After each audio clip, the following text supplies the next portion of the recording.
본 방송에서 제공하는 투자 정보는 투자 판단에 대한 조언입니다. 방송에서 제공하는 주식의 가치, 가격 상승 및 하락에 대해서는 방송사에서 보장하지 않습니다. 시청자 여러분 안녕하십니까? 깊이 있는 인사이트로 여러분들의 투자를 잘 이끌겠습니다. 저는 강관호입니다. 저는 이소연입니다. 어제 우리 시장 2차 전지주가 약간 조정을 받았습니다. 2차 전지주 조정을 받고 있는 가운데 기관과 외국인 코스닥 시장의 순매도를 아주 마음껏 했는데요. 나홀로 개인만이 4,400억가량 코스닥을 받쳐 올렸습니다. 참 힘겨운 지금 사투가 벌어지고 있는 현장입니다. 한편 이렇게 2차 전지주가 조정을 받으면서 시장에서는 그다음 대안이 뭐냐 이렇게 대안주 찾기에 나선 것 같습니다. 제 눈에는 그 로봇주, AI 관련주, 그리고 경기순환주, 제약바이오, 그리고 은행주까지 제 눈에 띄었습니다. 자, 최근에 이런 변동성 많은 시장, 리스크 관리와 포트폴리오 조정의 시간으로 삼으시면 좋을 것 같습니다. 네, 간밤에 뉴욕 증시는 3대 지수가 혼조세를 보였습니다. 다우지수만이 홀로 상승 마감했는데요. 다우지수 같은 경우에는 캐터필러의 견조한 실적 발표로 인해서 지수가 크게 올라갔습니다. 다만 그 폭은 제한적이었는데 캐터필러의 상승으로 인해서 계속해서 발목을 잡았던 건설 기계와 산업이 일제히 상승세를 보여줬고요. 다만 나스닥과 S&P 500 지수 같은 경우에는 약보합에서 마감을 했습니다. 약 5달간 지속적으로 올라갔던 부분이 조금 부담스러웠는지 또 월말에 수급적 요인으로 상승했었던 매물이 모두 출회하면서 약보합권에서 마감을 지었는데 이러한 부분이 지금 8월에는 또 통상적으로 여름 휴가 기간이기 때문에 거래량 자체가 줄어드는 부분이 우리 증시의 상승에 발목을 잡는 것이 아니냐 하는 우려도 있지만 다만 지금 인플레 둔화에 대한 기대감과 견조한 실적 그리고 경제 지표 등으로 인해서 올해는 좀 상승 랠리가 계속해서 이어지지 않을까 하는 기대감 역시도 있는 시장입니다. 다만 방금 들어온 소식이죠. 국제신용평가사 피치가 미국의 신용등급을 한 단계 조정함에 따라서 지금 일제히 미 선물이 하락하고 있습니다. 이에 따라서 우리 증시 역시 어떻게 출발을 외칠지 함께 지켜보고 또 어떻게 대응해야 할지 한 땀 한 땀 또 지켜봐야 하는 시장입니다. 네, 지금 같은 시장에서 변동성이 강한 시장 어떻게 대응해야 할지 궁금하신 분들께서는 저희 서울경제TV와 끝까지 함께 해주시면 좋겠습니다. 지금 실시간 유튜브 방송도 함께하고 있습니다. 유튜브에 서울경제TV 검색하시면 실시간으로 방송도 함께하시고 방송이 끝난 이후에도 인사이트 얻어가실 수 있으니까요. 지금 바로 함께해 주시면 좋겠습니다. 네, 한 주의 중간이죠. 지금 수요일장 계속해서 저희 증시 8, 증시 9와 함께 하시길 바라면서 오늘의 증시 8도 시청자 여러분들께서도 화이팅입니다. 화이팅! 미국 시장 그리고 암호화폐 시장 함께 알아보겠습니다. 오늘도 더드림 에센스의 이건희 대표와 함께합니다. 안녕하세요. 네, 안녕하세요. 자, 미국 시장 좀 들어볼까요? 네, 미국 뉴욕 증시 지금 3대 지수. 자, 오늘 첫 거래일이었죠. 자, 지금 뭐 기업 실적들 2분기 발표도 예정이 되어 있고 뭐 이런 관련 주요 지표도 지금 주시하는 흐름이 나오고 있는데 일단은 혼조세 마감을 했습니다. 침체 없이 인플레이션을 낮출 수 있다는 연착륙 기대감이 이어지고 있고, 자, 그러면서 일단은 시장 분위기를 보니까 7월 달에 올랐던 이런 종목들을 중심으로 해서 차익 실현 물량이 어느 정도 지금 나오고 있지 않을까, 이렇게 좀 말씀을 드려볼 수가 있겠습니다. 자, 동시에 지금 좀 속보가 나왔었죠. 조금 전에 오프닝 때 말씀을 주셨던 것처럼 신용평가사 피치가 미국의 신용등급을 지금 A 플러스로 하향 조정을 했습니다. 자, 지금 1994년 이후에 지금 처음으로 강등을 했다라고 하죠.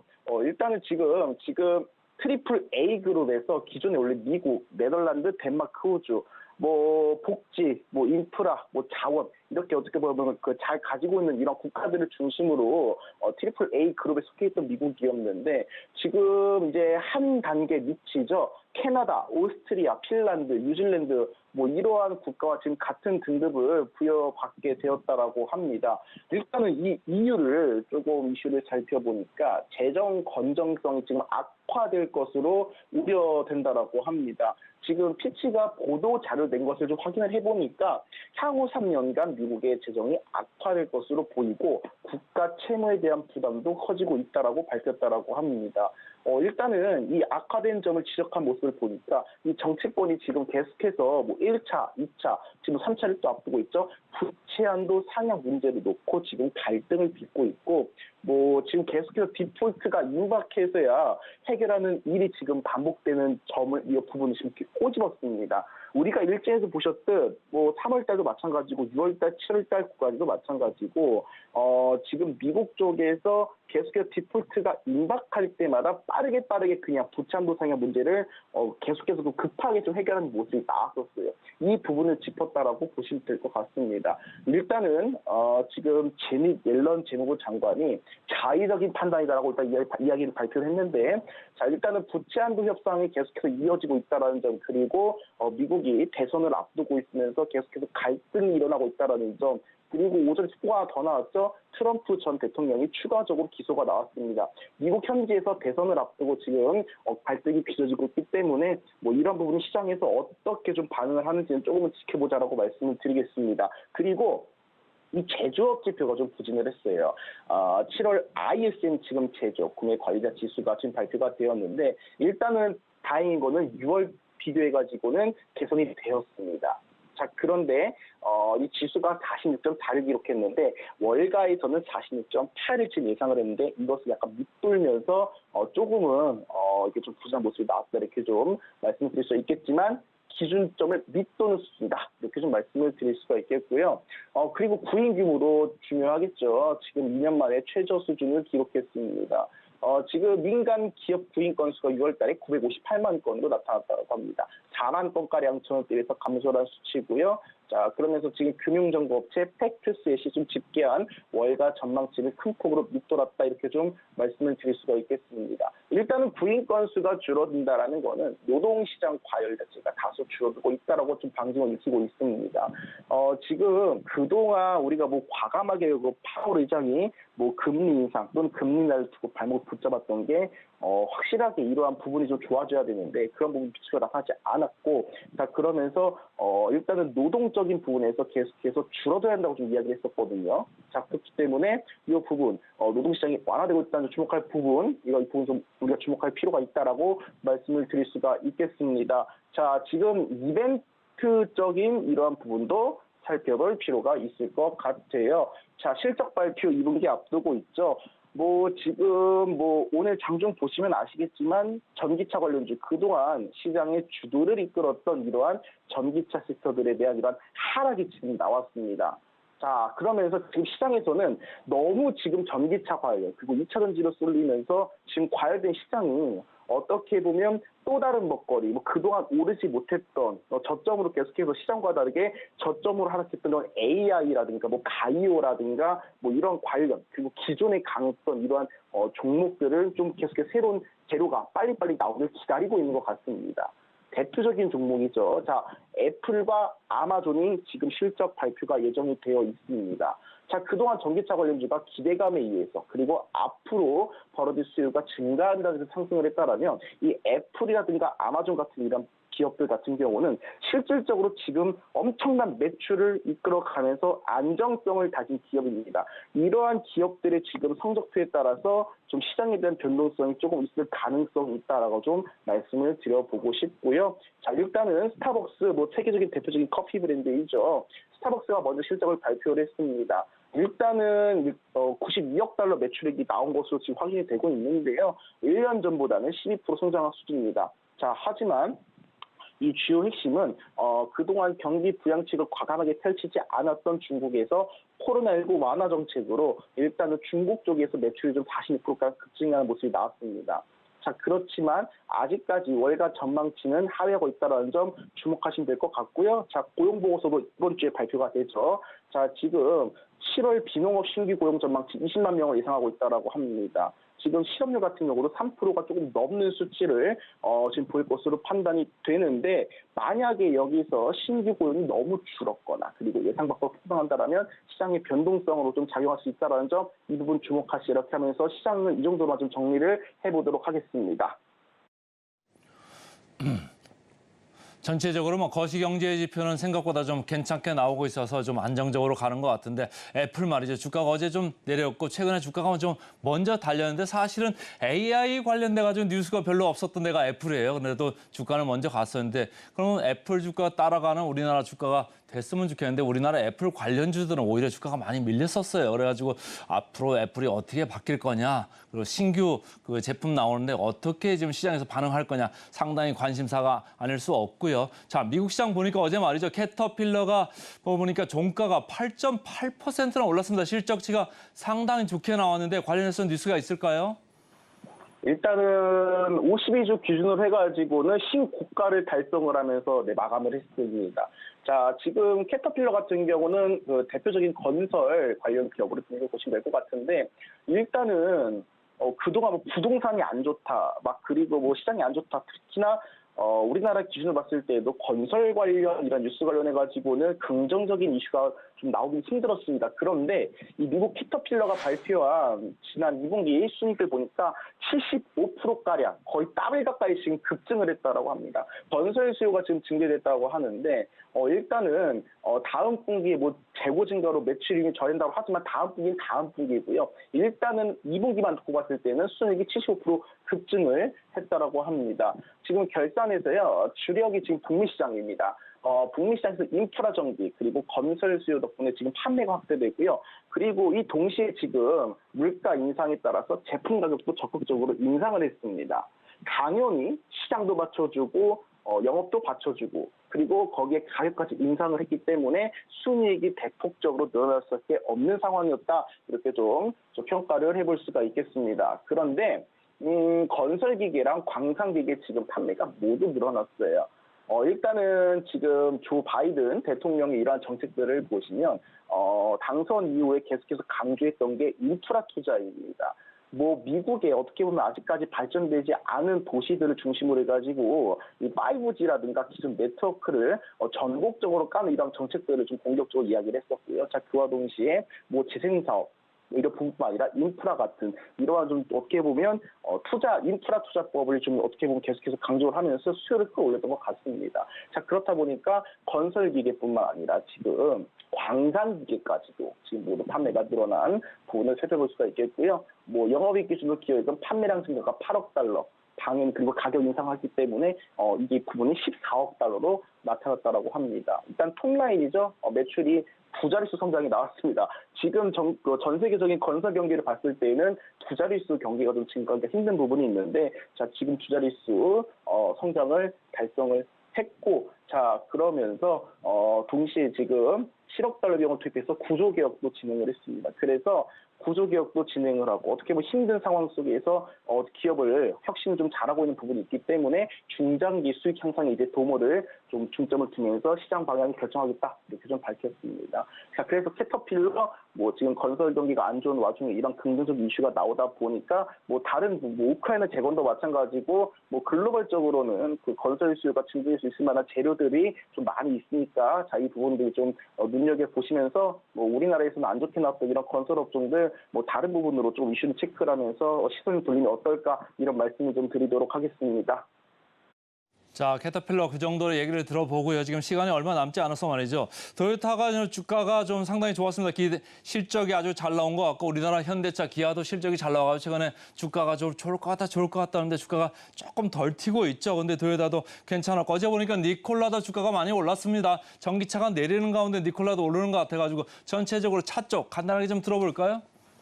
일단은 테슬라가 대장인데 테슬라 같은 경우는 지금 그동안 많이 만들어 왔죠. 그런데 리콜에 대한 가능성이 계속해서 나오고 있습니다. 그렇다 보니까 이것이 영업 손실로 이어질 가능성이 높다는 소식. 그 동시에 반면 그동안 주목받지 못했던 수소 관련주 니콜라 같은 경우는 정부 보조금을 지금 받는다는 소식이 처음으로 나왔습니다. 그리고 주가도 그동안 말도 안 될 정도로 많이 빠졌었죠. 지금 바닥권에서 많이 올라가고 있는데 자, 지금 정부 보조금 소식으로 7% 오른 부분 짚어볼 수가 있겠고요. 토요타 같은 경우도 기존 디젤 기관차 전 세계 1위였습니다. 하지만 전기차 관련이 강력하게 갑자기 급작스럽게 부각이 되면서 시장에서 밀리지 않겠느냐 이렇게 좀 판단이 되었는데 어떻게 보면 정책을 그동안 고집했던 부분에서 다시 전 세계 트렌드에 맞춰 움직이고 있기 때문에 자, 지금 시장에서 긍정적인 반응이 나오고 있다. 이 정도로 지금 정리를 해보도록 하겠습니다. 자, 이제 코인 시장 쪽으로 좀 넘어가고 싶은데 코인 시장하고 지금 특징적으로 관련돼서 중복된 게 지금 뭐냐면 코인베이스 관련되는 뉴스예요. 코인베이스 얘기 좀 잠깐 들어볼까요? 일단은 코인베이스 같은 경우는 지금 CEO가 직접적으로 밝혔습니다. SEC가 비트코인을 제외한 모든 암호화폐 거래 중단을 명령한 사실을 이야기를 했었습니다. 요청을 했다고 하죠. 지금 SEC가 연방증권법 위반 혐의로 코인베이스를 제소할 당시에 비트코인을 제외한 암호화폐 13종이 미등록 증권이라고 주장을 했었습니다. 자, 그러면서 비트코인을 제외하고 모든 암호화폐 거래 중단을 명령을 했는데, 자, 단순히 지금 비트코인을 제외한 모든 암호화폐 상장 폐지를 요구했다라고 합니다. 자, 이 부분, 우리가 코인 시장을 보는 관점으로 봤을 때 오히려 더 긍정적인 부분이다라는 정도로 좀 말씀을 드리고 싶습니다.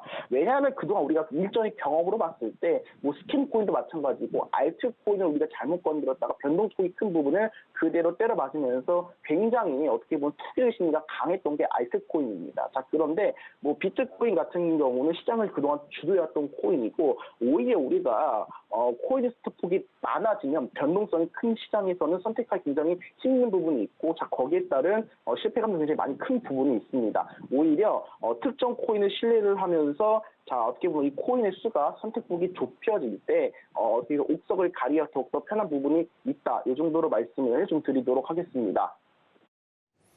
오늘도 이건희 대표와 잘 들었습니다. 고맙습니다. 네, 감사합니다.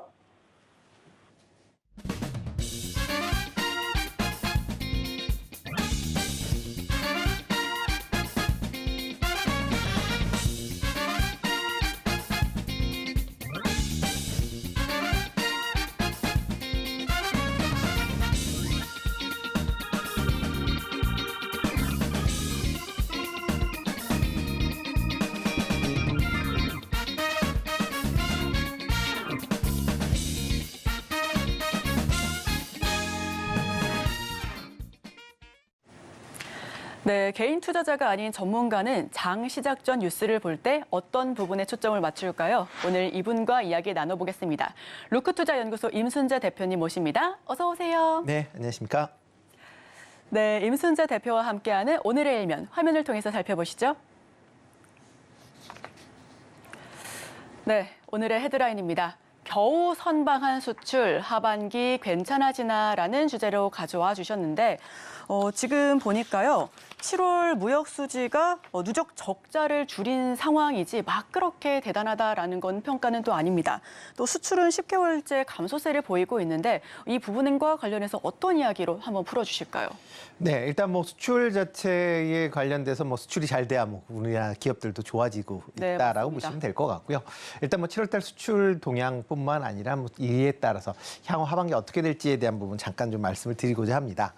뭐 7월달 이제 무역 수지는 16억 달러 이제 흑자를 기록을 했습니다. 지난 6월달에 이어서 이제 2달 연속 지금 흑자를 기록을 하고 있다라고 보시면 될 것 같고요. 월별 수출 금액도 이제 7월달에 총 503억 3천만 달러를 기록을 한 그런 모습을 보였습니다. 전년보다는 이제 16.5% 정도 감소하는 그런 모습을 좀 이어갔다라고 보시면 될 것 같고요. 특히 이제 수출 증가율 자체가 지금 10개월 연속 마이너스를 기록을 하고 있는 그런 모습을 보이고 있습니다. 특히 작년 7월 달에 이제 수출이 좀 많이 증가를 했습니다. 뭐 화면 잠깐 보시면 이게 월별 이제 수출 금액을 이제 저희가 쭉 나타낸 건데요. 작년 7월 달에 보면 602억 달러를 기록을 했는데 뭐 7월 달 기록으로는 아마 그러니까 7월 그 기준으로는 가장 높은 그런 이제 수출 금액을 기록을 했습니다. 그러다 보니까 상대적으로 지난달에 수출 금액이 좀 큰 폭으로 감소하는 그런 뭐 엽기적 효과가 좀 있었다라고 좀 보시면 될 것 같고요. 일단 뭐 중국의 경기 회복이 계속 좀 지연이 되면서 특히 이제 중국발 이제 수출이 좀 감소했었다라는 게 수출 감소세가 이어지는 가장 주요 원인 아닌가 싶습니다. 다만 이제 수출은 좀 큰 폭으로 감소를 했습니다. 수입은 지난 이제 7월 달에 487억 1천만 4,700만 달러로 해서 전년보다 25% 정도 감소하는 그런 모습을 보이고 있습니다. 특히 이제 수익 같은 경우에 감소했었던 가장 큰 이유는 에너지 가격이 급락을 했기 때문이다라고 보시면 될 것 같고요. 에너지 가격 급락에 따라서 상대적으로 이제 수입이 좀 더 감소폭이 크다 보니까 무역 수지가 흑자로 전환되는 그런 모습을 좀 보였다라고 보시면 될 것 같습니다. 특히 이제 각 항목별로 본다라고 하게 되면 수출 품목 보면 이제 자동차를 제외하고는 대부분 업종이 좀 감소하는 그런 모습을 보이고 있습니다. 자, 지금 이제 화면에 보시는 게 7월 달에 국내 이제 15개 주요 품목에 대한 이제 수출 금액이다. 라고 보시면 되는데요. 뭐 가장 이제 수출을 많이 하고 있는 품목이 이제 반도체입니다. 반도체가 이제 74억 4천만 달러를 수출했는데 전년 대비 33.6% 하락을 하는 그런 모습을 보였습니다. 반도체 같은 경우는 지금 계속 1년여 동안 계속 하락을 하고 있는 그런 모습을 좀 이어가고 있는 그런 상황이다라고 보시면 될 것 같고요. 이 외에 석유화학이나 그다음에 석유 제품 같은 경우도 24% 그다음에 42% 정도의 감소세를 보일 만큼 큰 폭으로 감소를 했다라고 보시면 될 것 같습니다. 다만 이제 자동차 같은 경우에는 여전히 수출이 잘 되고 있는 그런 상황이다라고 보시면 되겠습니다. 지난 7월 달에 수출 금액이 이제 59억 달러를 기록을 하면서 전년 대비 15억 달러 정도 증가하는 그런 모습을 좀 보였고요. 특히 전기차 관련된 수출도 꾸준하게 지금 증가세를 이어가고 있다라고 보시면 되겠습니다. 수출을 본다라고 하기 전월 그 전기차 같은 경우는 13억 7천만 달러를 이제 수출을 하면서 전년 대비 한 70% 가까이 증가를 하면서 여전히 전기차에 대한 수출은 꾸준히 이어지고 있다라고 보시면 좋을 것 같고요. 특히 이제 반도체 같은 경우에는 디램 가격이 계속 좀 약세를 보이고 있습니다. 이런 부분이 있다라고 보시면 될 것 같고요. 특히 중국발 반도체의 수출이 많이 좀 줄어들고 있습니다. 전체 지금 34% 정도 반도체 수출이 줄었는데 그 중에서 중국발 이제 반도체 수출은 40%가 줄을 만큼 중국발 수출 감소세가 전체적인 반도체 수출을 양을 좀 줄였다라고 보시면 될 것 같고요. 이와 더불어 이제 2차 전지 같은 경우도 지금 수출이 좀 감소세를 그렇게 보이고 있습니다. 2차 전지 관련돼서 완성 이제 전기차 업체의 그 최근에 그 발주가 조금 줄어든다라는 그런 이제 얘기가 나오고 있고요. 그만큼 전기차에 대한 수요가 좀 감소하고 있는 게 전기차 수출에 대한 부분이 감소하고 있다라고 보시면 될 것 같고요. 특히 전기차에 들어가는 이제 원자재들의 가격이 하락이 되면서 2차 전지의 수출 가격 자체 단가가 하락을 했었던 것도 수출 감소세를 본 주요 원인 아니었나라는 생각을 해보고 있습니다. 네, 전반적으로 수출 내에서도 희비가 엇갈리고 있는 것 같습니다. 우리나라 자동차의 경우에는 아직도 내연기관 차에 대한 매력도 굉장히 크고요. 또 전기차 역시도 지금 계속해서 잘 팔리고 있기 때문에 전기차 그리고 자동차 시장 괜찮지만 반도체 같은 경우에는 디램 가격이 지금 빠져나가고 있고 반도체 중국 같은 경우에도 상황이 좋지만은 않거든요. 자, 그렇다면 이러한 상황 속에서 어떻게 투자 포인트, 투자 키워드를 한번 뽑아봐야 할까요? 네, 일단 하반기에 수출이 이제 기대되는 이제 그런 상황을 조금 이제 생각을 해보셔야 되지 않을까 싶습니다. 물론 최근에 이제 수출 둔화 자체가 우리나라에서만 있는 건 아니고요. 전반적으로 아시아에서 수출을 많이 하는 지역 국가들은 전부 다 지금 수출 감소세를 겪고 있다라고 보시면 될 것 같습니다. 대표적으로 중국 같은 경우에 지금 7월 아직 데이터는 안 나왔기 때문에 6월 데이터 기준으로 본다라고 하게 되면 12% 정도 감소를 했고요. 대만 같은 경우는 우리나라와 비슷한 IT 수출이 좀 많이 이루어지다 보니까 이 IT 수출이 감소를 하면서 23% 넘는 수출 감소세를 가졌습니다.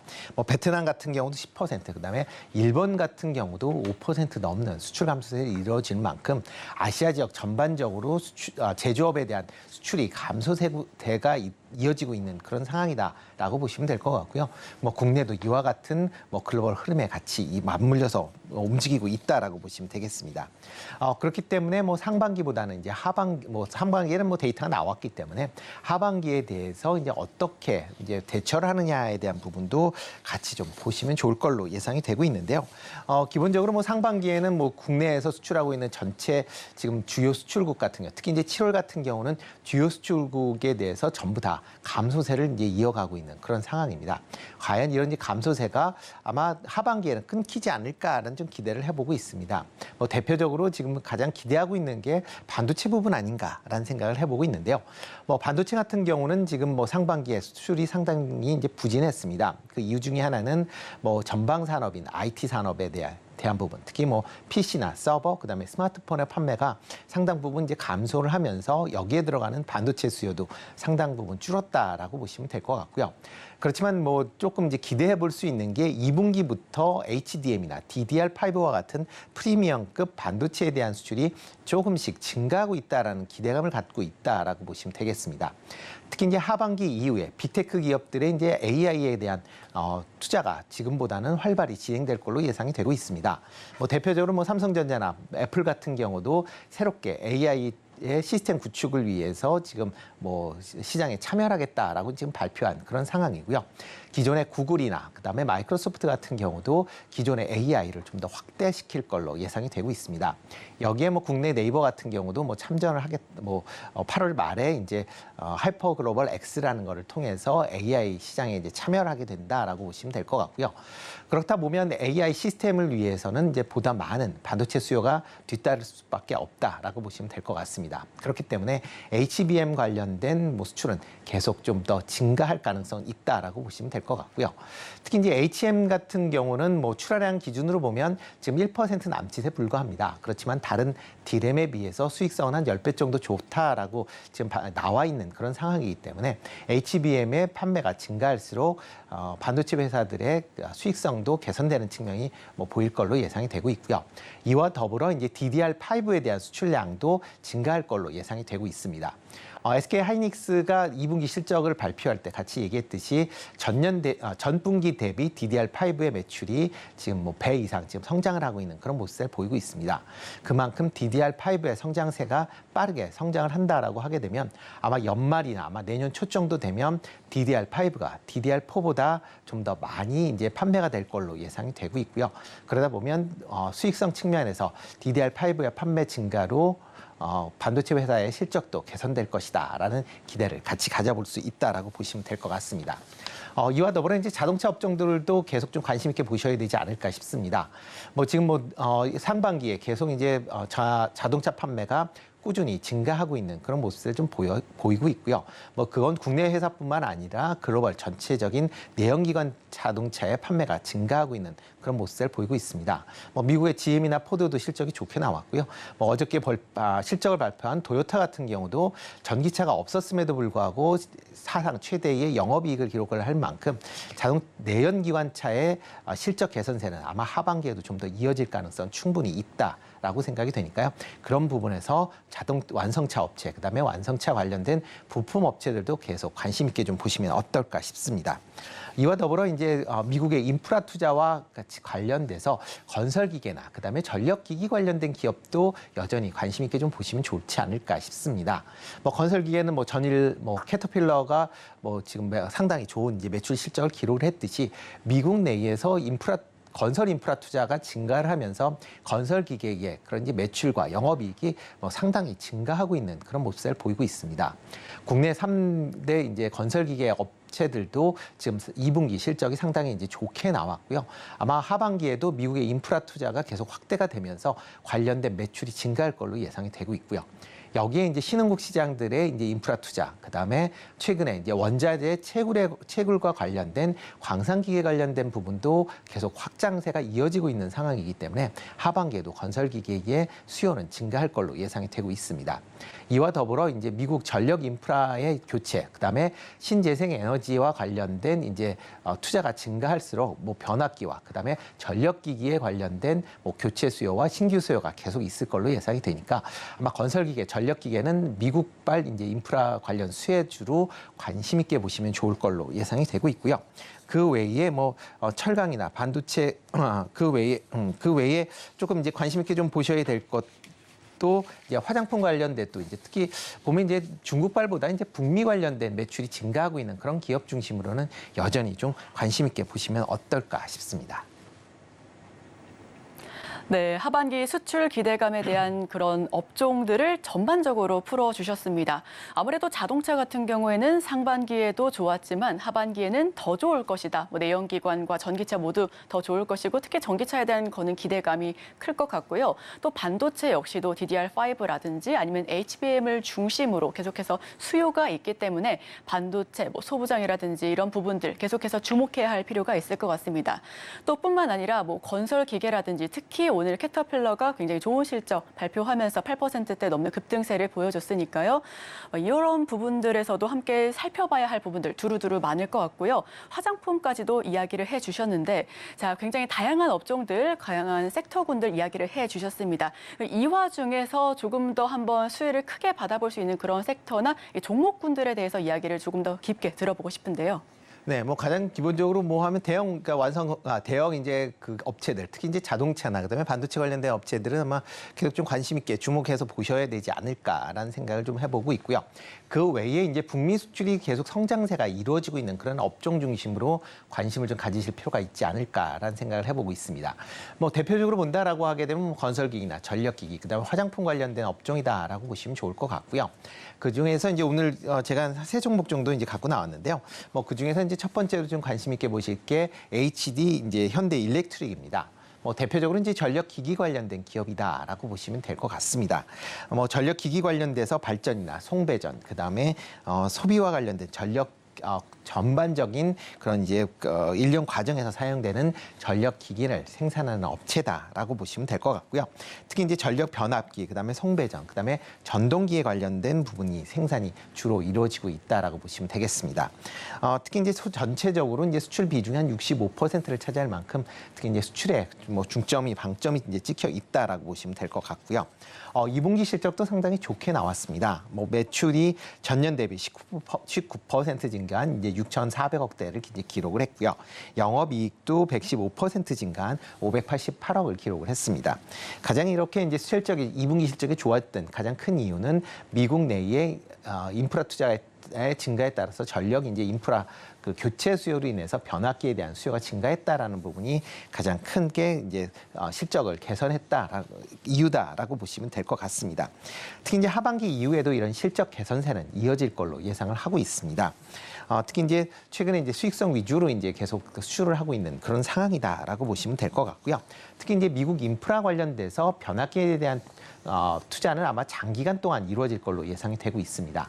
특히 이제 미국 내에서 지금 이제 변압기 같은 경우, 변압기에 보통 내구 연한이 25년 정도로 지금 예상을 하고 있는데요. 지금 미국 내에 지금 설치된 변압기의 70% 이상이 지금 내구 연한 25년을 넘긴 그런 이제 변압기다라고 보시면 될 것 같고요. 이런 이제 변압기에 대한 교체 수요는 아마 단기간에 끝나는 이슈가 아니라 장기적인 이슈로 아마 적용이 되지 않을까 싶습니다. 아마 변압기를 다 이제 교체하는데 최소한 5년에서 10년 이상의 이제 시간이 걸린다라고 지금 예상이 되고 있기 때문에 그런 관점에서 본다라고 하게 되면 변압기에 대한 수요는 향후에도 계속 있을 것이다라고. 단기간이 아니라 최소한 4, 5년 이상은 아마 변압기에 관련된 수요는 있을 것이다라고 예상을 하고 있고요. 특히 여기에 이제 최근에 이제 친환경 관련된 특히 이제 풍력이나 태양광 관련된 투자가 증가할수록 이런 투자에 맞춰서 이제 이런 이제 신재생에너지에 맞춘 변압기가 필요한 그런 상황입니다. 기존 변압기와는 약간 다른 이제 변압기가 필요하기 때문에 이런 이제 신재생에너지 관련된 변압기의 수요도 향후 증가할 것이다라는 기대감도 같이 가지시면 좋지 않을까라는 생각을 해보고 있습니다. 그 다음에 이제 관심 있게 좀 보셔야 될 게 건설 기계 관련된 분야다 아닌가 싶습니다. 그 중에서 현대 같은 이제 오늘 이제 HD 현대그룹이었는데요. HD 현대 인프라코어도 조금 관심 있게 좀 보시면 어떨까 싶습니다. 미국 내 이제 인프라 투자 확대에 따라서 2분기 실적도 상당히 좋게 나온 그런 모습을 보였습니다. 매출은 전년보다 10% 증가한 1조 3천억을 기록을 했고요. 영업이익도 87% 증가한 1,620억을 기록을 했습니다. 미국 인프라 투자의 확대에 따라서 따라서 관련된 수출이 꾸준히 증가하고 있다라는 것도 상당히 이제 긍정적으로 영향을 미치고 있다라고 보시면 될 것 같고요. 뭐 미국뿐만 아니라 최근에 뭐 중동이나 아니면 신흥국 시장들의 인프라 투자가 확대가 됨에 따라서 관련된 이제 건설 기계 장비에 대한 수출이 같이 이루어지고 있다라는 점도 주목해서 보셔야 되지 않을까 싶습니다. 특히 최근에 이제 중남미나 중동, 그다음에 아프리카 같은 신흥국 시장의 인프라 투자가 증가를 하면서 관련된 매출이 큰 폭으로 증가하는 그런 모습을 좀 보이고 있습니다. 그런 부분도 같이 감안해 주시면 어떨까 싶고요. 지금 뭐 실적이 높음에도 불구하고 주가는 아직도 좀 낮은 그런 모습을 보이고 있습니다. 뭐 12개월 예상 PER을 기준으로 한다라고 하게 되면 지금 뭐 현대인프라코아 같은 경우는 한 6.6배에 불과합니다. 그러니까 뭐 국내 지금 코스피 같은 경우 PER이 한 12배 이상이 되고 있기 때문에 그거에 비해서는 상당히 좀 저평가되어 있는 그런 구간이 있는 거 아닌가. 라는 생각을 같이 좀 해보고 있고요. 그리고 이제 단순히 지금 현재 건설 기계뿐만 아니라 현대 인프라코어 같은 경우는 이제 방산 관련된 엔진도 같이 지금 생산을 하고 있는 그런 상황입니다. 특히 K2에 들어가는 엔진을 네, 죄송합니다. K2에 들어가는 엔진을 같이 생산을 하고 있는데요. 뭐 K2가 지금 폴란드를 비롯한 여러 국가에 수출을 하고 있는 그런 상황입니다. 이런 수출이 증가하면서 이런 K2 엔진에 대한 수출도 같이 증가한다라고 보시면 될 것 같고요.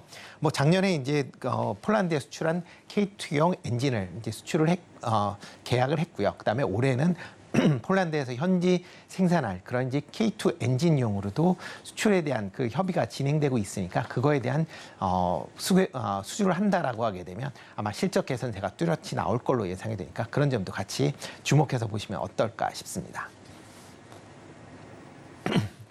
네, 좋습니다. 다양한 종목군들 이야기를 들어봤습니다. 특히 HD 현대일렉트릭 같은 경우에는 전력기기 관련 제조업체인데 이 부분이 앞으로도 북미 수출과 관련해서 특히나 신재생에너지 수요에 의해서 계속해서 이제 주목해봐도 좋을 종목으로 한번 꼽아보셨는데요. 특히 HD 현대인프라코어 같은 경우에는 건설기계 관련된 종목으로도 많이 알려져 있습니다. 다만 제가 한번 여기서 여쭤보고 싶은 부분이 오늘 장에서 이제 전날 밤 이죠. 캐터필러 굉장히 크게 상승하지 않았습니까? 네. 저희 광관우 선배님께서 이 건설 기계와 관련된 종목들은 다 외워야 한다 이렇게 말씀해 주셔가지고 제가 구구단 외우듯이 외웠었던 그런 종목군들이 있었는데요. HD 현대 말씀해 주셨던 현대 일렉트릭, 현대 인프라코어 외에도 HD 현대 건설 기계라든지 뭐 진성 TC, 두산 밥캐 이렇게 등등 많이 나와 있는데 네. 그 중에서도 HD 현대 인프라코어를 꼭 꼽아주셨던 이유는 뭘까요? 네, 상대적으로 뭐 개인 투자들이 생각하시는 이제 주가 수준이 조금 이제 낮은 그런 상황에 저평가돼 있다라는 부분도 있고요. 일단 PER 자체도 상대적으로 좀 낮은 그런 이제 예상 PER을 갖고 있습니다. 그러니까 그만큼 뭐 저평가돼 있다라고 보시면 될 것 같고요. 뭐 건설 기계 관련돼서 지금 뭐 중동 관련된 이제 수주가 계속 좀 이루어지고 있다라는 것도 좀 긍정적으로 보시면 어떨까 싶습니다. 뭐 중국 관련돼서 뭐 인프라 투자가 확대될 것이다라는 기대감은 있지만 중국 관련된 매출은 크게 뭐 생각을 안 하시는 게 지금의 수준에서는 더 맞지 않을까. 그러니까 중국에서 발생하는 뭐 그런 이제 매출 증가세가 있다라고 하게 되면 그거는 기존의 이제 실적의 덤이다라는 개념으로 좀 접근해 보시면 어떨까 싶습니다.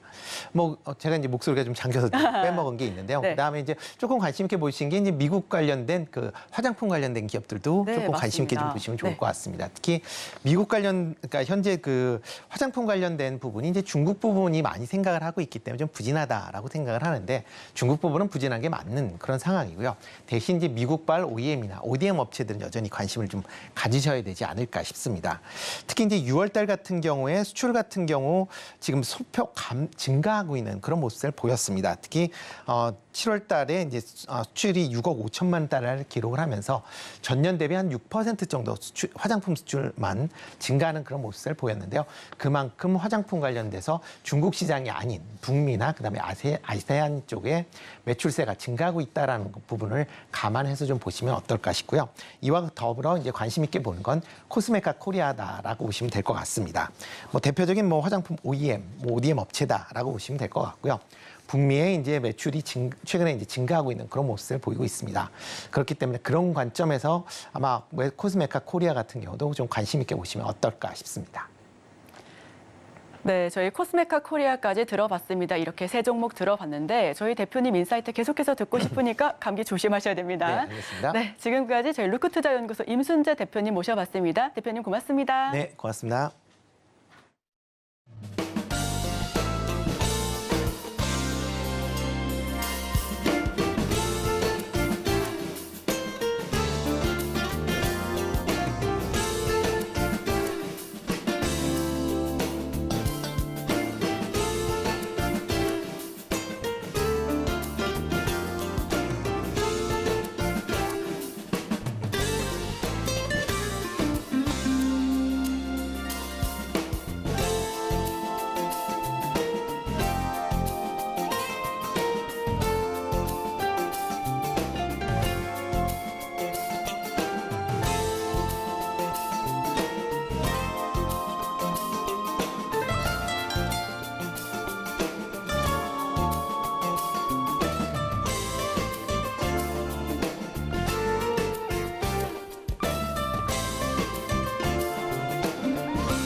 수요일 아침 8시 반입니다. 매일 아침 8시 반 저희 서울경제TV 센티멘탈 대 펀더멘탈 코너 계속해서 잘 하고 있고요. 오늘도 두 종목 말씀드리겠습니다.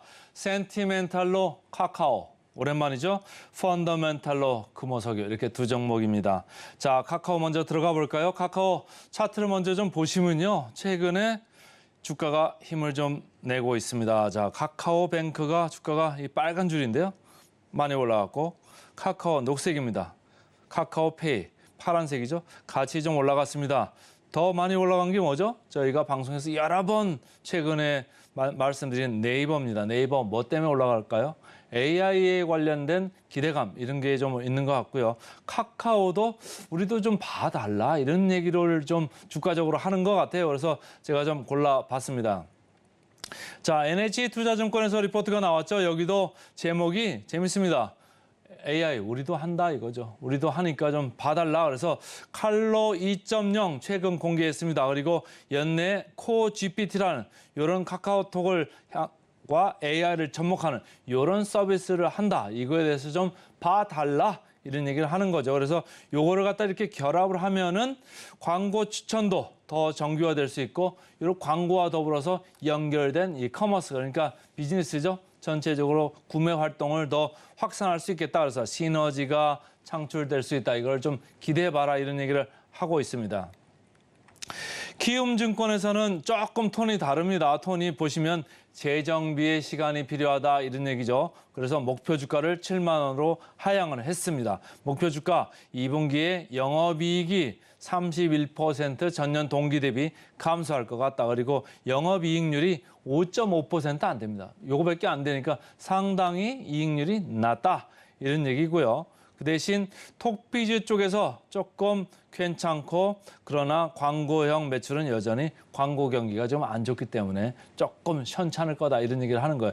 이 회사는 말이죠. 카카오는 여러 가지가 있습니다. 뭐 AI 관련돼서 좀 쳐다봐라. 그 내재 가치를 이 어느 리포트에서 한 4조 정도 보더라고요. 그리고 아까 금방 말씀드린 커머스 이런 가치도 있고요. 최근에 뭐 주가가 올라갔습니다만은 카카오페이, 카카오뱅크 뭐 이런 주가들도 있잖아요. 여기도 이제 내재 가치를 쭉 지분 가치를 더해 보면 5조가 좀 넘습니다. 5조 2천 정도 이렇게 이제 보는 리포트들이 있고요. 최근에 뭐 SM 지분 가치도 있죠. SM을 갖다가 이제 지분을 인수했기 때문에 지분 가치도 있는데 전체적으로 매출이 커머스 쪽에서 약간 올라올 수 있습니다만은 비용도 전반적으로 동반 상승 중에 있다. 그래가지고 인력 구조 조정을 조금을 손을 대야 되는데 지금 최근에 나온 그 뉴스들 같은 경우 보면 노조하고 약간의 알력이 있고 노이즈가 잡음이 조금 나오는 뉴스들이 좀 있잖아요. 그러니까 카카오가 좀 내홍을 겪고 있는 이런 상태인데 어쨌든 우리도 AI를 한다. 우리를 좀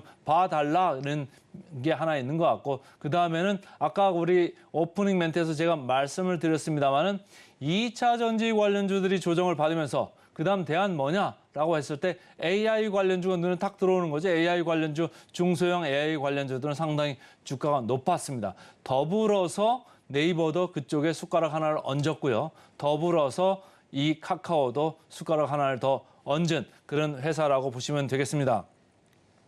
자, 차트 보겠습니다. 차트 보시면 7월 26일 날 바닥을 치고 이렇게 서서히 올라오고 있고요. 최근에 주가가 올라가는 회사들의 공통점이 뭡니까? 거래량이 급하게 늡니다. 네이버보다는 조금 발동이 늦게 걸렸죠. 그렇지만은 조금 강하게 후발 주자로서 주가가 좀 강하게 올랐다. 그래서 제 레이더에 걸렸습니다. 역사적 밸류 밴드로 보면은 아까 톤이 엇갈리는 톤을 보셨죠? 우리 AI도 한다 이런 톤도 있었습니다만은 대체적으로 증권사들은 2분기 실적 나쁘니까 목표 주가 내리고 앞으로 이익 전망치도 내리고 있습니다. 그래서 지금 전체적으로 보면은 역사적 밸류 밴드 하단에까지 이렇게 쳐져 있습니다. 그래서 많이 쳐져 있고요. 아까 영업이익 마진이 얼마라고 그랬죠?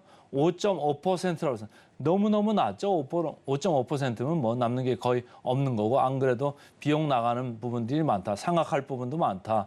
또 이런 것 때문에 점차적으로 좀 이런 게 구조화적으로 돼가지고 오래 갈 것 같다. 이런 생각들을 하면서 이렇게 밸류는 떨어졌는데 최근에 주가 올라간 거 보면은 우리도 AI 쪽으로 좀 봐줘. 이런 거를 좀 주가가 반영을 하는 것 같습니다. 밸류에이션을 봐야죠. 밸류에이션 보시면 제가 지난번은 네이버 여러 차례 말씀드릴 때 왼쪽에 있는 PER 차트를 가지고 말씀을 드렸었죠. 그래서 위에 파란 줄이 카카오입니다. 밑에 빨간 줄이 네이버입니다. 그래서 제가 말씀드릴 때 기관들이나 외국인들은 이렇게 AI나 인터넷 플랫폼 먼저 살려고 할 때 뭘 먼저 살까요? 라고 했을 때 더 싼 걸 먼저 사겠죠. 그래서 카카오보다는 네이버를 먼저 삽니다. 그래서 주가는 네이버가 먼저 움직였습니다. 그리고 더 많이 가 있죠? 카카오는 후행해서 지금 따라오는 겁니다. PBR로 봤을 때는 거의 뭐 같이 붙어 있습니다. 수익률들이 상당히 낮아요. 저희가 항상 PBR 할 때 뭐를 제가 말씀을 드리죠? ROE라고 자기자본 이익률을 항상 말씀드리죠. 저희가 최근에 KB금융지주도 했고 신한지주도 했고 할 때 PBR이 얼마였습니까? 0.3배 수준이었습니다. ROE 얼마였죠? 9% 수준이었습니다. 그래서 제가 뭐라고 말씀드렸죠? ROE 대비해가지고 3분의 1 정도의 지금 밸류밖에 안 받고 있습니다. 상당히 저평가입니다. 이렇게 말씀을 드렸죠. 근데 이 회사는 전부 다 지금 1.5배 수준 거기서 왔다 갔다 하고 있어요. 그런데 ROE는 얼마입니까? 상당히 낮습니다. 한 자릿수입니다. 그러니까 뭐죠? 이미 밸류에이션은 높아요. 높은데도 센티멘탈 분위기가 좋아서 주가는 올라가고 있다. AI 관련주에 또 그 순행을 하면서 동조를 하면서 이렇게 올라가고 있다. 그런 점을 좀 염두하시면서 분위기 좋을 때만 좀 보시면 좋을 것 같습니다. 목표 주가 보겠습니다. 목표 주가 카카오 최근에 분위기 안 좋은 쪽으로 목표 주가는 내려갔죠. 주가는 반대로 올라가고 있습니다. 그래서 목표 주가 대비 괴리율 31% 남은 카카오 오늘 센티멘탈로 먼저 말씀을 드렸습니다.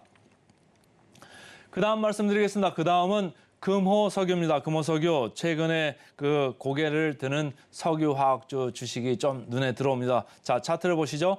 어제 뭐가 좀 올랐죠? 어제 롯데케미칼이 올랐습니다. 롯데케미칼이 이 파란 점선으로 있죠. 상당히 일주일간 약간 올랐습니다. 중국에서 아무래도 경기 부양을 할 수도 있다 이런 기대감들이 나오면서 조금 올라가는 면이 있고요. 금호석유 여기 녹색으로 돼 있습니다. 녹색으로 돼서 최근에 아주 강하게 올라가는 이런 모습이고요. SK이노베이션은 뭐 기본적으로 정유 쪽입니다만 2차 전지 관련되는 모멘텀이 들어왔다 이렇게 말씀을 드렸었고요. S오일도 최근에 국제유가가 이렇게 반등하는 모습, 어제도 좀 올랐죠. 그래서 국제유가가 반등하는 모습을 온전히 담아내고 있는 퓨어플레이다. 이렇게 해서 제가 말씀을 드렸습니다.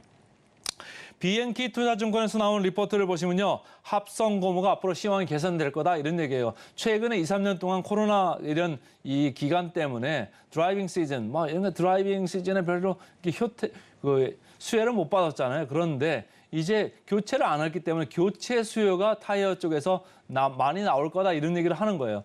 교체 수요가 많으면 타이어 아무래도 합성 고무 많이 들어가겠죠. 그러니까 뭐 BR이나 SBR이나 많이 들어갑니다. 그래서 이 회사가 전 세계적인 업체이기 때문에 수혜를 받을 거다 이런 얘기를 하는 거고 최근에 주가 보시면 어제도 어떤 전문가가 나와서 넥센 타이어 얘기를 했습니다만은 어제 뭐 넥센 타이어도 좋고 한국 타이어 테크놀로지도 좋고 타이어 쪽의 주가가 좋은 게 뭡니까? 타이어 교체 수요 많이 있을 겁니다. 그럼 그거 원재료 어디서 갖다 쓰죠? 바로 이 금호석유화학에서 갖다 쓰는 겁니다. 그래서 금호석유가 하반기에 그 교체 수요가 좋을 거다. 그리고 참 재밌는 거는요. 다른 석유화학 기업 대비해서 실적이 괜찮은 아주 지금 상태입니다. 그러니까 다른 데는 좀 망가졌는데 여기는 좀 덜 망가졌죠. 그래서 그걸 좀 착안을 하시면 좋을 것 같고요.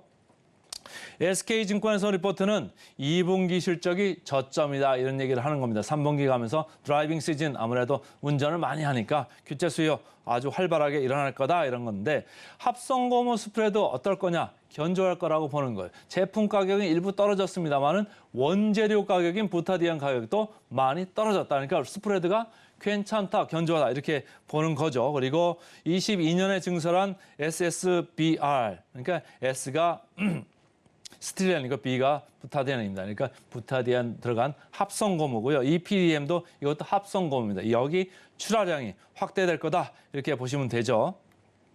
차트 보시면 이제 하루 올랐습니다. 근데 바닥권으로 여러분도 느껴지시죠? 그러니까 조금 밀릴 수 있습니다. 밀릴 수 있는데 여기서부터는 이제 바닥권이다 생각하면서 조금 마인드를 바꾸시면 어떨까 이런 생각을 좀 하는 거죠. 자, 역사적 밸류 반디를 봤을 때 많이 밀려 내려와 있죠. 그러니까 하단 부분에 와 있다 이렇게 보시면 좋고요. 자, PBR 보시겠습니다. PBR 0.6배입니다. 이렇게 뭐 싸지도 않고 비싸지도 않고 중간 정도 와 있죠. 다른 것들은 뭐 2차 전지 관련주 되는 것들은 좀 올랐고 정제 마진 좋아질 거다. 뭐 원유가 올라갈 거다 해가지고 S-오일, SK 이노베이션 먼저 올랐습니다. 후행으로 이쪽 경기순환 석유화학주 쪽 조금 보실 필요가 있겠다 이렇게 생각합니다. 목표 주가 최근에 슬금슬금 좀 올랐네요. 약간 올랐죠. 목표 주가 대비 괴리율 35%입니다. 그래서 오늘은 센티멘탈로 카카오, 펀더멘탈로 금호 석유 말씀드렸습니다.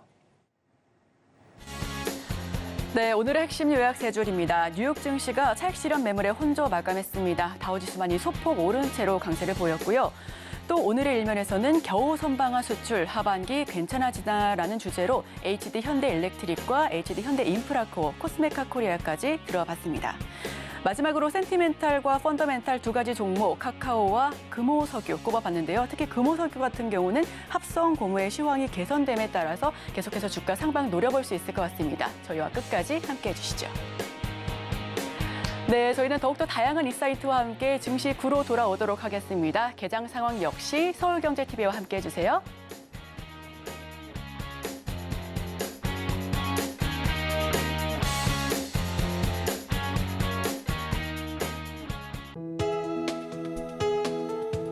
본 방송에서 제공하는 투자 정보는 투자 판단에 대한 조언입니다. 방송에서 제공하는 주식의 가치, 가격 상승 및 하락에 대해서는 방송사에서 보장하지 않습니다.